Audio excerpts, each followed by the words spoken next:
It's time for a wrap-up. I'm just sitting here.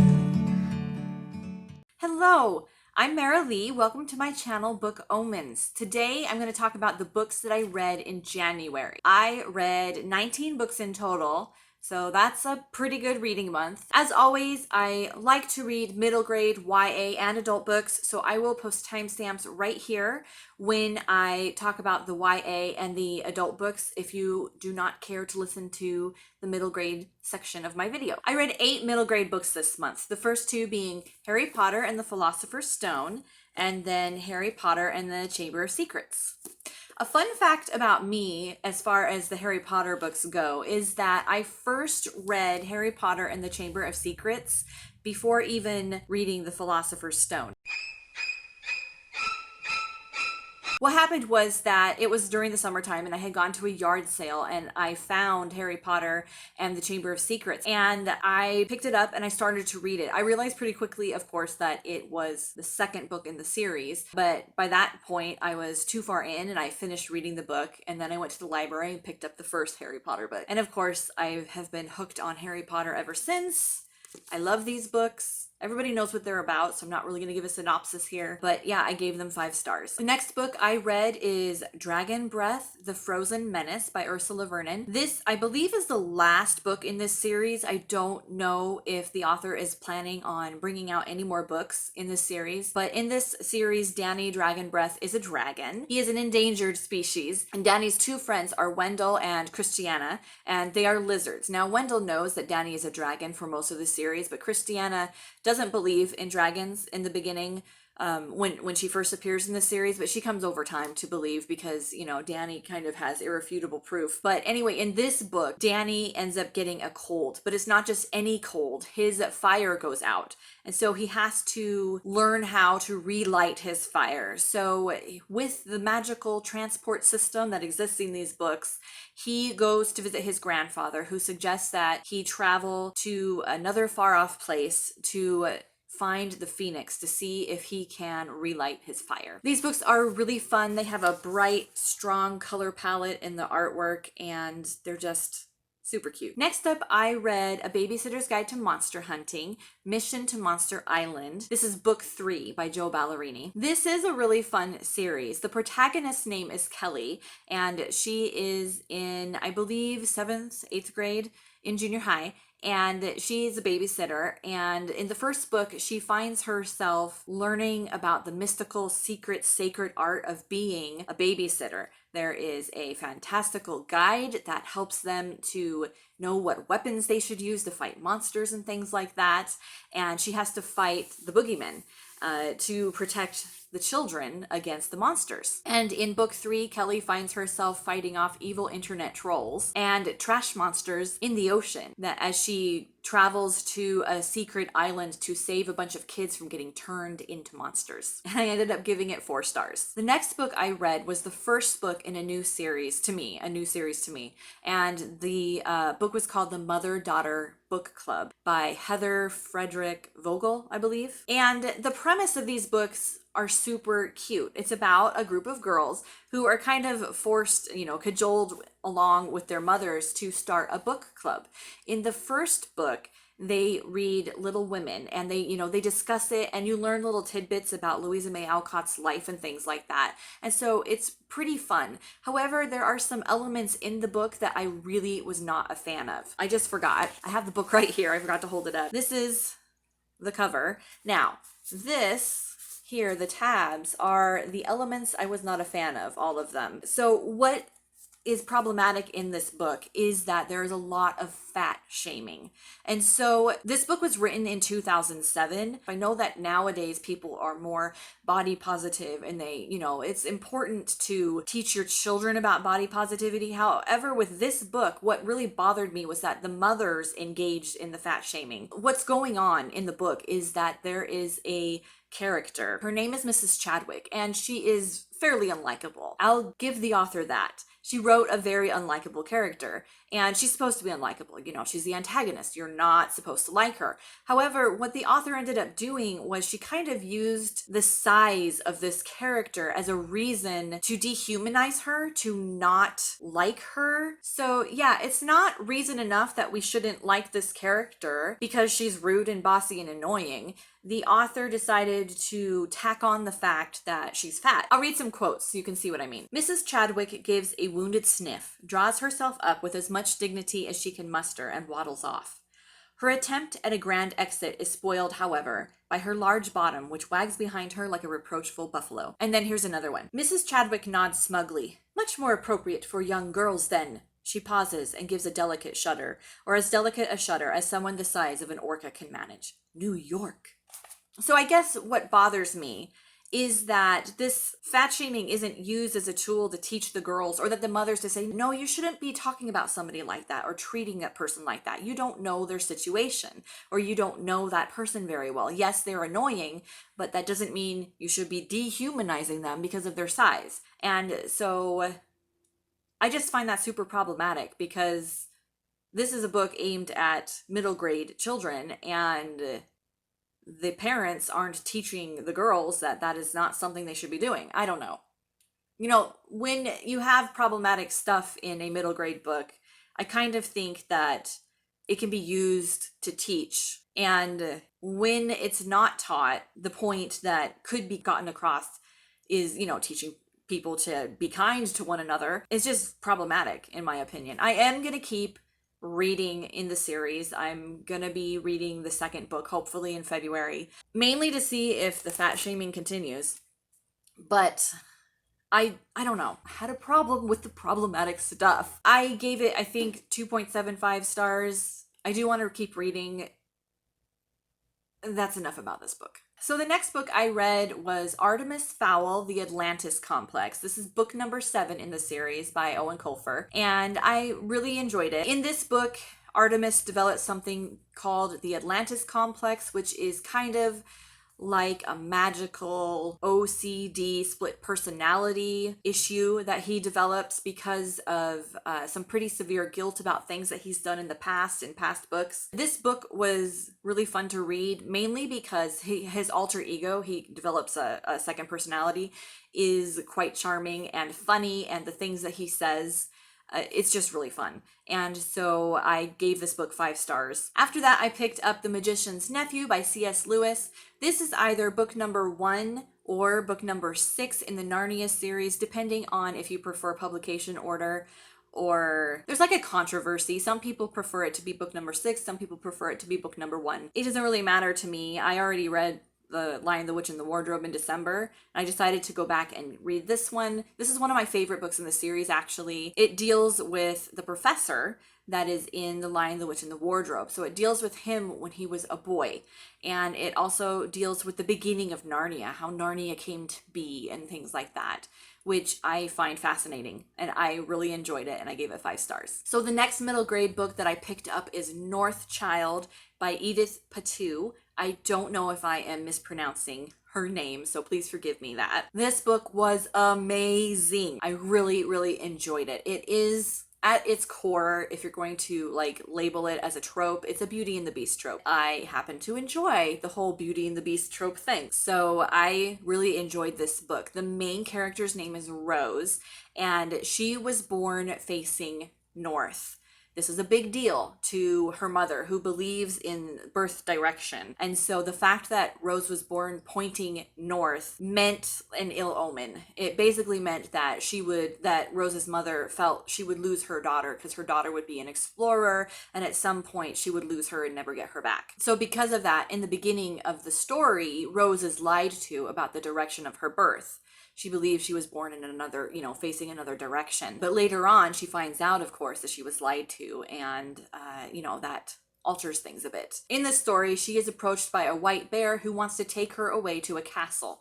She does not know why. He cannot explain it to her. He can speak, but only a few words at a time. And in general, she just goes to this castle and she spends quite a long time there.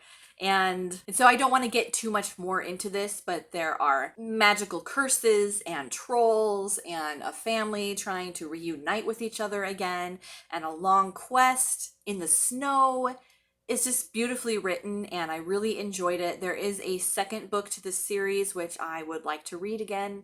Not again, which I would like to read at some point in the future, hopefully the near future. This book was so beautiful and 5 stars. Moving on to young adult books. The first young adult book that I picked up this year was Lord of the Flies by William Golding. Now, this is a book that I have hated in the past. I, as most American teenagers do, had to read this in high school and I didn't love it. I kind of hated it. Not for the writing or anything like that. It was just more that I really identified with some of the characters who are softer, in their personality and stuff like that. And then when certain characters died, I was, not a fan of that. Now, why would I pick this book up if I hated it in the first place? Sometimes I like to challenge myself. So, since I read this book so long ago, not trying to date myself or anything, but I'm not a teenager anymore. Since I read this book, I wanted to see if my feelings had changed, to see if, my perceptions have shifted or changed, as I have grown into an adult. Did I like it again? No. However, I think I'm going to give it a 3-star rating. It is very well written. I enjoyed the reading of it. I don't like the violence in it. It's just gross. I don't know. It seems more real to me because these are children trying to govern themselves on an island where there are no adults present. And I don't know. I read other books. I read murder mysteries where people are killing each other all the time, but this is children doing it to children. And so it's harder to read. I'm glad I read it again. I don't like it, but I like it enough. I think as a classic, it has enough merit to, to not hate it anymore, which I don't. Like, that probably makes no sense, and that's a little rambly of my thoughts about this, but there you go. That's what it is. I only read one other young adult book this month, and that was a short graphic novel, probably more of a comic, but it is Stranger Things 6 by Jody Houser. This comic involves the girl who is called Six, and it takes place during the time when Eleven, if you're familiar with the Stranger Things series on Netflix, it takes place during the time when Eleven is like a small toddler at the facility. Now, does this add anything to the Stranger Things universe, or is it necessary to read it to get like a deeper understanding of the TV show? No, it's not. It doesn't really add anything like that. This is a one and done comic. It's so short, you don't really get a chance to feel connected to her as a character or anything. So, I mean, I read it in less than an hour. I did enjoy it though. I love Stranger Things. I've read all the Stranger Things books that have come out, and I think some of them are more worth reading than others, and this one is definitely one that you can miss if you want to. I gave it a 3 stars. It was an enjoyable hour when I read it. Moving on to the adult books. I wasn't quite sure where to place this because it is a child book. However, it's also a cookbook. What I'm talking about is the Winnie the Pooh cookbook by Virginia H. Ellison. I have been wanting to get this book for a while, and so when I ran across it, I snatched it up. I'm a fan of literary cookbooks. You can see I've tabbed at the top several recipes that I would like to try. And I love Winnie the Pooh, so I'm glad that I got this. The format is very simple. It's basically just the recipes, so there wasn't much to read it. It's a very quick read if you're, glancing through recipes, and I ended up giving it 4 stars. The next 3 books are nonfiction as well. I had picked up Christmas Joys from Country Living magazine. This is a holdover from December that I wanted to read. I went through it really quickly. It's got beautiful photography, and I quite enjoyed it. I give it 5 stars. After that, I picked up The Year of Cozy by Adriana Adarme. This book was really fun. I am kind of a fan of the whole hygge thing. I enjoy cozy things and the idea of creating things that inspire coziness in your home. And so there were a few strange ideas in this, but for the most part, I really liked it. There's recipes and, beautiful photography. Here's a pretty picture. And in it, she just talks about, fun ideas that you can do to inspire coziness in your life. And I gave this one 4 stars, I think. The next nonfiction book is one that I read and unfortunately did not like. And that book is Cozy, The British Art of Comfort. Now, the reason why I'm so disappointed is because I love England. I love all things England. I kind of was first alerted to a problem in my views of what the author was writing in the introduction. My problem is that the whole thing came off as kind of pretentious. And I don't know if that's what the author, I mean, clearly, I don't think that's what an author would want. Here is a quote from the introduction. The phenomenon of hygge and its concept of homeliness and tucking ourselves in has already piqued our interest. And although it promotes a beautiful cultural lifestyle, there's a certain elitism attached. Now it's been hijacked by hipsters and interior design magazines. So basically what she's getting at is that hygge, the trend of hygge and all of that is like too fancy and pretentious now, and that the idea is that the British idea of cozy is simpler. So I get that she's doing that, but to call it out as an elitist thing, that's pretentious in itself, in my opinion. Anyway, the book is very simple and it has, cute illustrations in it and everything like that. I didn't have a problem with any of that. I do think, as a general rule, my taste in humor is different than the author's because she tries to pull off several jokes that just weren't funny to me. But the main reason that I didn't like this book was when she came to the section on blankets. She starts out talking about how, cozy idea of blankets and how, they can be so warm and inspiring and all of that. But then she starts talking about how her favorite blanket ever is one from a certain blanket company. Let's see. Bag & Company. And she found this wonderful cashmere blanket from Bag & Company. And it's her favorite thing ever. It's like nirvana. It's heaven. It's so soft and all of that. And then on the page further down, there is a quote from the creative director of Bag & Company. So I just was like, aha, that's product placement in this book. So I did a little sleuthing, or, as much sleuthing as it takes to look up something on the internet. And I looked up the Bag & Company website and looked at their blankets, and they cost anywhere from $400 to $2,400. That is a lot of money for a blanket. And that, to me, is very, very pretentious. And then to put this in this book and be like, coziness is simple, and we're the idea of coziness being so simple and homey and fun, to put onto that a $2,000 blanket is just, that's where it lost me. That's too much for me. So I didn't like this book, unfortunately, and I gave it 1 star. I had to, and I'm really sad about that. And now that I've rambled on enough about coziness and being angry about it, I will move on to the first book I read this month, and that was Mr. Dickens and His Carol by Samantha Silva. This book was so good. I gave it 5 stars. It's a historical fiction book about Charles Dickens' life. Charles Dickens in his day was like a literary rock star. Like, he really was. He got recognized in the streets, and he would sign autographs and all of that. And in this book, there's elements of that going on. And as well, he's struggling because he's kind of not feeling in the mood for Christmas. His publishers aren't pleased with him because the current book that he is writing isn't doing well in the public, and they are on his back to write a Christmas story, which he doesn't really want to write. And his wife has just had a baby, and she is planning a new Christmas party that's coming out. She likes to be very extravagant in that. And then he has family members who are always on his back about money, that they want money from him and everything. So he's just kind of he's done. He's not happy at his place in life. And so he has several issues that he is working through. And this book is just kind of about his process.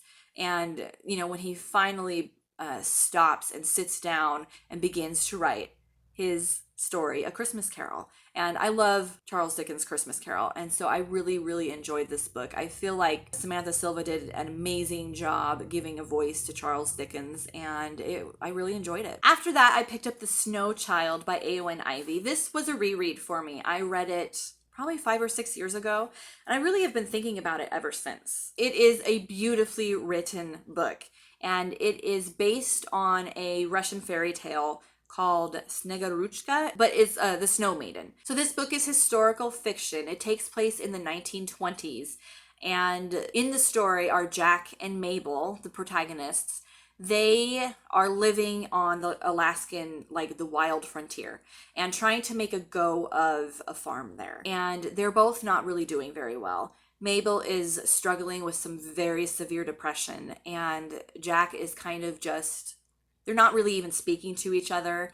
He is just kind of in a rut of trying to do, get things done and do the same thing, and kind of hoping that Mabel's depression will just go away on its own, things like that. So one night on the first snow of the year, they decide to build a snowman to try to bring some levity back into their life.